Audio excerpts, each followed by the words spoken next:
A continuación, invitamos a nuestra segunda ponencia del día, a la arquitecta Diorela Fortunati, también arquitecta, fundadora del estudio Morton Arquitectura y Paisaje, graduada en la Universidad de Morón, quien obtuvo el segundo premio internacional al mejor proyecto en el Congreso Latinoamericano de Arquitectura con su tesis final de carrera.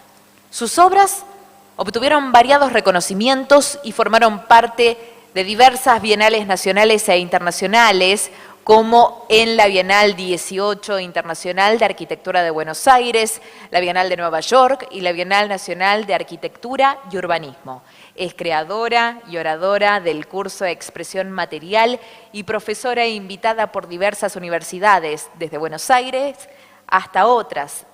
Las invitamos a escuchar su presentación denominada Sistemas Materiales. Bienvenida, arquitecta.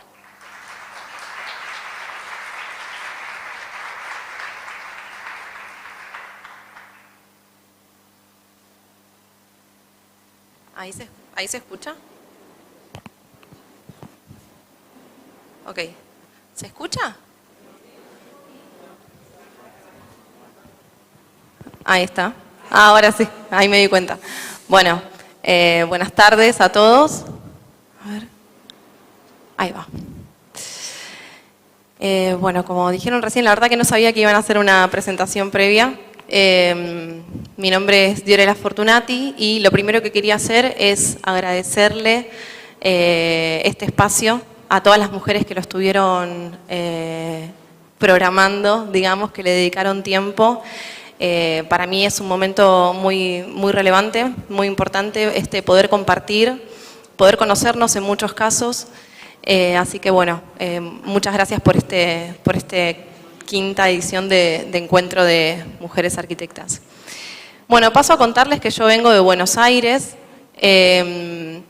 Me trasladé a la ciudad de Córdoba por esta razón, con mucha ilusión, sinceramente, porque es la primera vez que estoy acá en la ciudad de Córdoba, si bien conocía otros sectores de la provincia.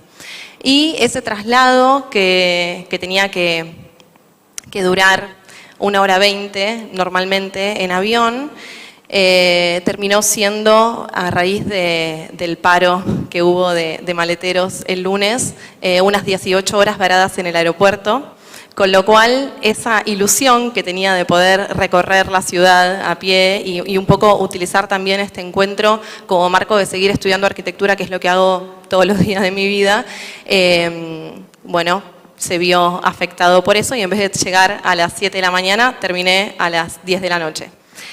Pero eso, digamos, no evitó que al día siguiente pueda hacer un recorrido a pie y pondere nuevamente estas obras que, por supuesto, los que están acá las deben conocer muy bien, pero para mí fue un descubrimiento poder verlas en primera persona. Si bien no pude entrar al Colegio Manuel Belgrano porque estaba en horario de alumnado, pero espero poder hacerlo en algún momento.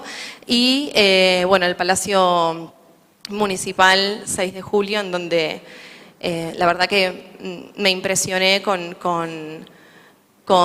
la expresión que tiene la estructura, con los detalles entre las columnas y las vigas, los espacios que generan el interior de diferentes escalas, con el espacio público. Justo encontré una chica que estaba bailando como en el espacio que genera alrededor.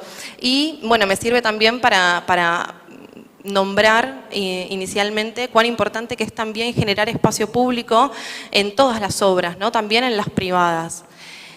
Bueno, ¿y quién soy? Soy una mujer, la verdad, muy apasionada por lo que hace. Eso me permitió desde el 2012 en adelante formar mi propio estudio de arquitectura y ejercer la profesión en ese rol.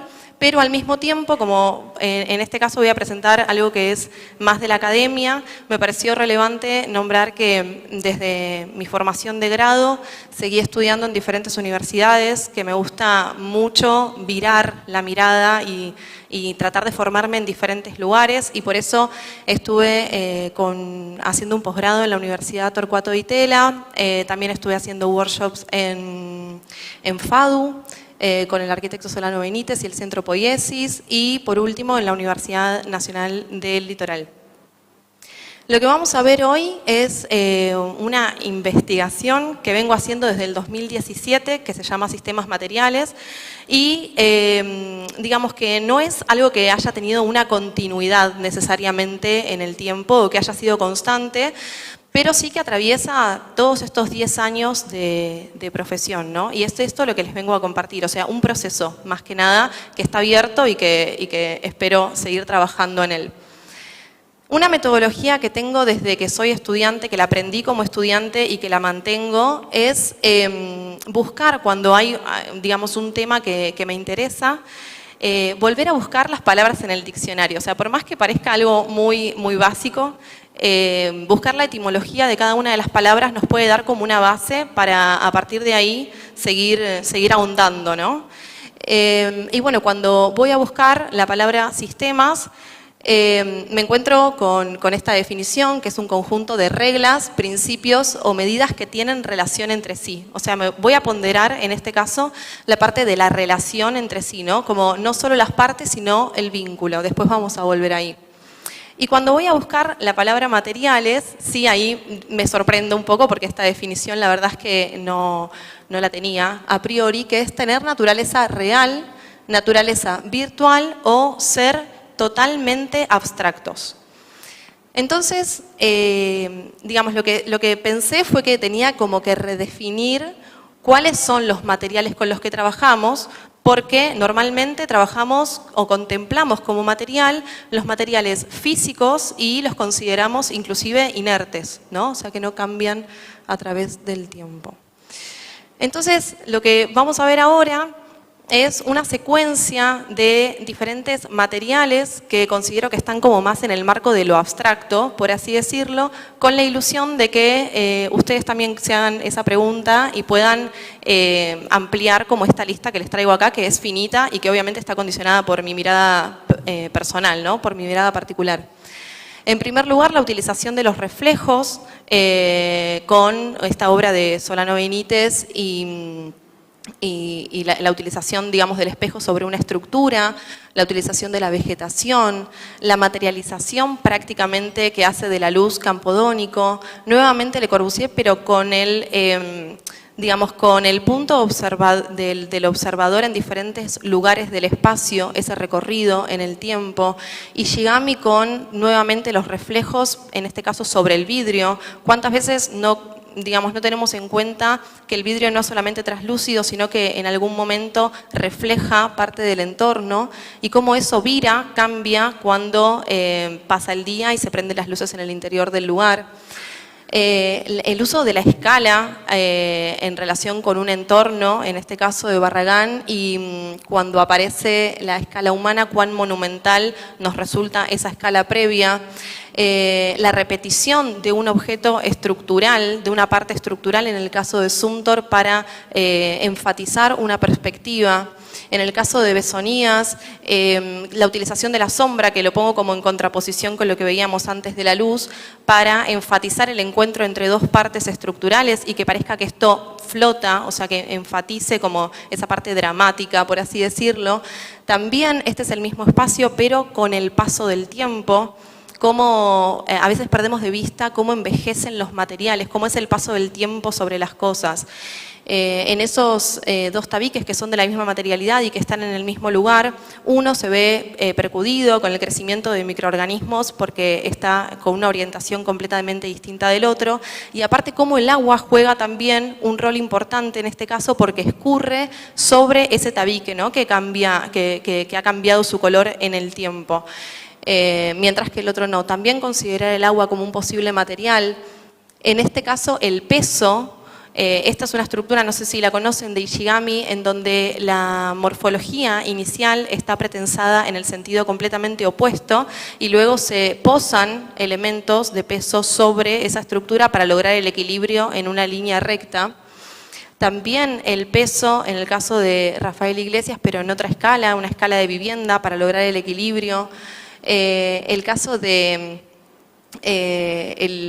la referencia, digamos, al imaginario de cada uno de los usuarios en el caso de esta instalación de Felipe Uribe para llegar a un significado, ¿no? Y que lo utilicen diferentes edades. El apelar a la memoria para lograr este símbolo en el caso de Peter Eastman con el monumento al Holocausto. Y por último, esta imagen que tomé personalmente en el Centro Cultural Kirchner hace muchos años en una muestra que había de Borges, en donde esta sucesión, digamos, de libros termina por generar una columna, ¿no? Esto era parte de la exposición. Y la pregunta que personalmente me queda como abierta es si podemos considerar nuestras experiencias y nuestro conocimiento como parte de un material con el cual trabajar. Ahora me gustaría contarles un poco lo que es para mí, no sé si esto está escrito en algún lugar, pero yo lo vengo diciendo de esta manera hace bastantes años, porque al ser docente también, a veces tengo que encontrar la forma, ¿no? de ir diciendo las cosas. Y la diferencia entre material y materialidad. Y lo que terminé por entender es que la materialidad se refiere a la técnica, a una técnica aplicada a un material. Y ahora vamos a ver un ejemplo de eso. En este caso, bueno, es la rama de un árbol que puede ser utilizada como material y a través de la técnica de entrelazado se termina generando una morfología, una estructura y una función muy particular y muy eficiente que tiene el nido. Lo que me parece interesante de volver a mirar como esta arquitectura animal o esta arquitectura natural es justamente esa eficiencia y esa relación que tienen las tres áreas que nombraba recién, que muchas veces en lo que nosotros hacemos no está íntimamente relacionado o hay algo que sobra.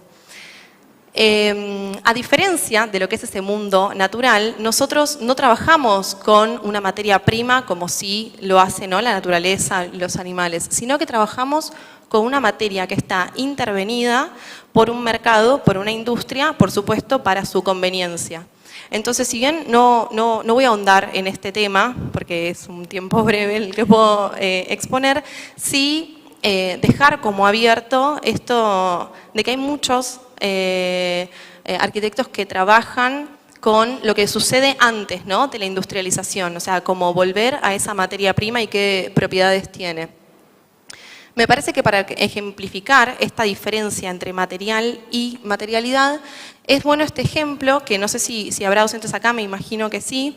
Muchas veces cuando le preguntamos quizá a un alumno de qué materialidad, con qué materialidad estás trabajando, te responden ladrillo, ¿no? Entonces, el ladrillo por sí solo no es una materialidad. De hecho, lo que nos propone la industria es que ese material se trabaje a la compresión generando estructuras estereotómicas, ¿no? Y acá vemos la diferencia entre material y materialidad con una técnica aplicada en donde lo que surge es un sistema con propiedades emergentes que a priori el material no tenía o parecía que carecía. Entonces, como les contaba recién, en esta labor de docencia y todos estos pensamientos que muchas veces están mezclados en mi cabeza, sinceramente, llegué como también a esta definición o frase, lo que sea que a mí me parece sintética y fácil de transmitir, que es que la técnica, al fin y al cabo, se expresa en el vínculo entre partes. Y ahí volvemos a la definición de sistemas del principio, en donde hablaba de la relación entre las partes. Y cuán importante es. Y que ese vínculo necesita repetirse para generar un patrón, para generar una lógica y a partir de ahí identificar un sistema. Entonces, lo que vamos a ver ahora son 4 obras en donde se trabaja con el mismo material, pero se expresan diferentes materialidades. Esta obra de Kengo Kuma, en donde digamos, trabaja con la madera, con la sección que es completamente igual en todas sus partes, y lo que hace es, como técnica, vincularlas a través de un nudo tridimensional, poniendo en valor una técnica de encastre oriental, ¿no? Y la propiedad emergente que surge de ese sistema es justamente la de generar volumen, que a priori la pieza de madera no pareciera que puede generar eso, ¿no? En el caso de Ferrando, también trabaja con la misma sección de materialidad, de material, y lo que hace es vincularlas a través de un tubo estructural, intercalándolas, y lo que genera es más bien una superficie, ¿no? Un tendido de sombras. En el caso de Zumthor, lo que hace es someter esta pieza de madera, que es constante, que es siempre la misma, someterla solamente a la compresión, generando digamos, que pueda pasar el aire, que el aire siempre esté en contacto con cada una de esas piezas, sin modificarlas, sin clavarlas, sin atornillarlas y demás, y de esa manera provocar el secado, ¿no? de cada una de esas piezas, y para su posterior utilización, que ahí se ve cómo con esos tensores genera el peso para que las maderas no se deformen. Y por último, Iglesias, que lo habíamos visto anteriormente, con la multiplicidad de la misma pieza para lograr esta función de la escalera en donde se traslada una persona, o sea, soporta el peso de una persona sin necesidad de recaer en una estructura anexa o vincularse con una pared o estar empotrado. Entonces, el hilo entre esto que acabamos de ver, el factor común, es que cada uno de ellos expresa a través de la elección de la técnica una actitud. O sea, hay una actitud, aparece una actitud estructural, aparece una actitud espacial y hasta una actitud económica. Inclusive en el caso del hormigón, que es este material líquido que se vuelve sólido, vemos una diferencia importante de expresión entre cómo lo hace Testa con sus encofrados y llenado in situ, y cómo lo hace Sáez Barragán, que también generan sus encofrados in situ, pero de una pieza mínima muy inferior, o sea, prácticamente del tamaño de un mampuesto, y vinculándolas de diferente manera, y en la repetición de ese vínculo generan diferentes envolventes de relación con el entorno. Entonces, algo que me parece relevante de pensar que podemos expresarnos a través de la técnica es entender que esos sistemas van a proliferar, o sea, proliferan sin la necesidad de un preconcepto. Es decir, que no manipulamos un resultado, o sea, no tenemos en la cabeza previamente lo que va a pasar, lo que vamos a hacer. Y ahí nos sometemos realmente a un proceso de aprendizaje, ¿no? O sea, a descubrir algo. Y ahí vuelvo a traer estos dos proyectos que nombré al principio. Uno es el Rolling Pavilion, que hice con 2 arquitectos más en el 2017, que fue cuando arranqué con esto, en donde trabajamos con piezas de madera de 60 centímetros de largo, de 1 pulgada por 1 pulgada.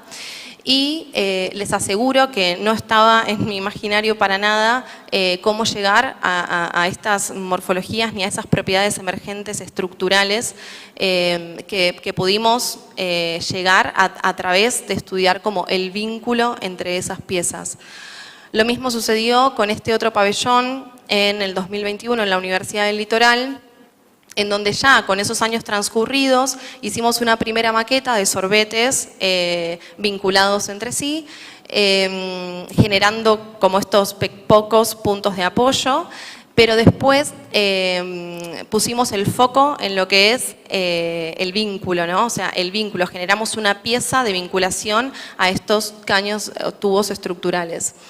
Entonces, un poco a modo de conclusión, lo que vengo pensando como en estos últimos días es que con la técnica va a suceder algo, va a pasar que o nos condiciona o nos habilita. O sea, una de las dos va a suceder y depende un poco de nosotros manejar esa parte como en el área de la conciencia o de lo que nos manipula un poco inconscientemente.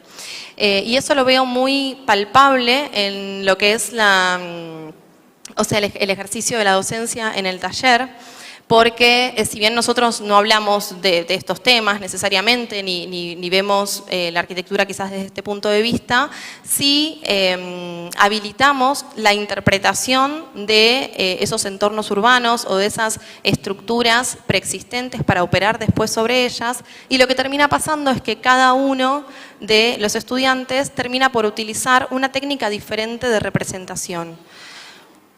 Y creo que en esta imagen se ve que los alumnos, digamos, no saben necesariamente a dónde, ¿no?, van a llegar con esa investigación. Y en este proyecto, esa representación de esa estructura preexistente, que es una estructura obsoleta en la Universidad de La Matanza, es una estructura tradicional de hormigón, columnas, vigas y losas. Este alumno, por ejemplo, lo que hizo fue dejar como importante la continuidad de las verticales, cuando, por ejemplo, otro alumno podría haber hecho una columna, una viga y después otra columna, ¿no? Y luego, para generar lo que serían las losas, romper parte de esa superficie, de ese cartón, para encastrarlas. Entonces, en el desarrollo de su proyecto, esta técnica de representación inicial pasa a ser parte condicionante del hecho creativo, ¿no? Porque luego lo que crea no es lo mismo que si hubiese representado inicialmente de otra manera. Y bueno, entonces viendo en retrospectiva, esto es algo que estamos haciendo ahora en la Facu, viendo en retrospectiva mi propio trabajo, creo que muchas veces no tuve este estudio de la técnica previo, pero también hubo de las veces en las cuales me pude expresar a través de ella, y es algo que me gusta mucho, que me apasiona, que es mi manera de ejercer sinceramente la profesión. Y es el caso de Edificio Campo, donde trabajé el hormigón con espesores mínimos y generando, digamos, voladizos importantes.